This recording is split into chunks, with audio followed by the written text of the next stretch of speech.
Scores do not reflect students' true abilities. So picture this scenario. It's the weekend and your test scores have just been sent to you. And you fail. You think yourself in despair, why did I fail it? But have you ever asked yourself, am I failing the test, or is it the test that is failing me? Many students have been taking tests since elementary school.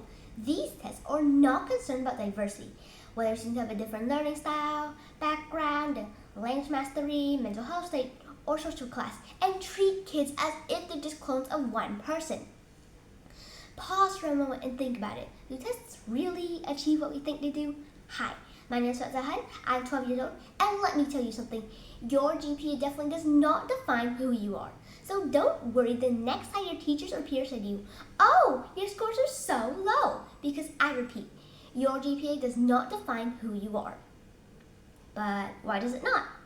Scores are accurate, aren't they? They tell you what you're bad at, don't they? They tell you whether you remembered what you were taught in class, don't they? Yes to all the above. But do they actually tell you all the things you're good at? Do they actually measure abstract and soft skills? Do they actually take into account the fact that each child has a different learning style? Nope. So what are the limitations of tests? There are 4 of these according to Neela Masing, an accomplished educator and writer. 1. Memorization is prioritized over understanding the key concepts. 2. Tests can instill anxiety and stress into students, making them do a bad paper. 3. Tests do not account for the fact that each child has a different learning style. 4. Abstract and soft skills cannot be measured.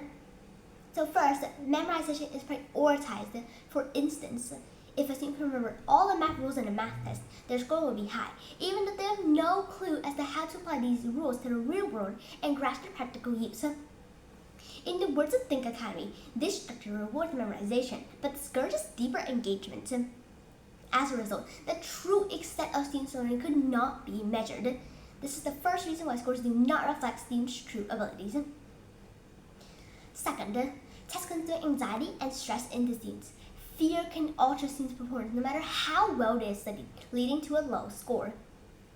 A study by Potway in 2011 estimated that 1/4 of students experience extreme anxiety while taking exams. In addition to test anxiety, pressure can affect scores. Imagine a high school student who is sitting through an exam to get a scholarship into college. That student knows the entire scholarship depends on their performance, raising the stakes and the pressure. In fact, a significant meta-analysis conducted by Siegel and others in 2013 found that social validation and the pressure tested were the largest contributors to students' anxiety levels. This is the second reason why scores do not reflect students' true abilities. Third, there are different learning styles. Each child is unique and has a different learning style that cannot be boxed into a simple written test. Some learn best using visuals, some through hands-on experiments, others through reading and note-taking.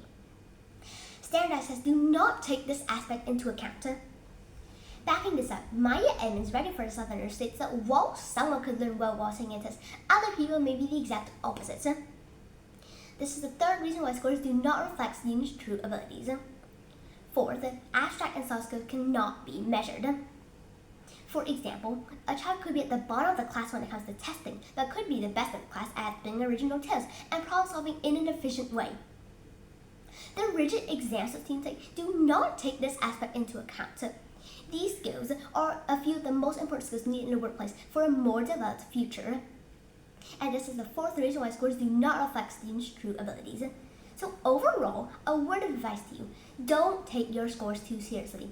Just prioritize memory over understanding. Instill anxiety and stress into students. Do not take into account the fact that each child has a different learning style, and do not measure abstract and soft skills. And the last thing to do, reflect students' true abilities.